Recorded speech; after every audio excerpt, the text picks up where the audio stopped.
అన్న కూడా చెప్పి నన్ను 2 సార్లు వచ్చి తిరుపతి కూడా వచ్చాడు.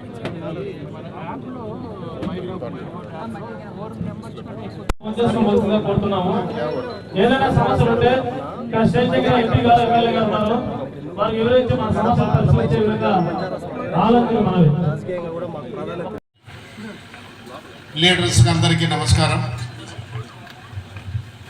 ఈ ఎస్ఐఆర్ పైన మనం మళ్ళా ఎక్కించుకోవాల్సిన అవసరం లేదు. నిన్న ఎమ్మెల్యే ఎలక్షన్ లో ఓటు వేసినా మళ్ళా ఎందుకులే అని రాజన్ గారు అయితే 6,000 ఓట్లతో ఓడిపోయినాడు ఒక సీఎం గా ఉండి. అంటే ఓటు విలువ, ఓటు ఆవశ్యకత ఎంతో ఒకసారి గుర్తు పెట్టుకోవాలి.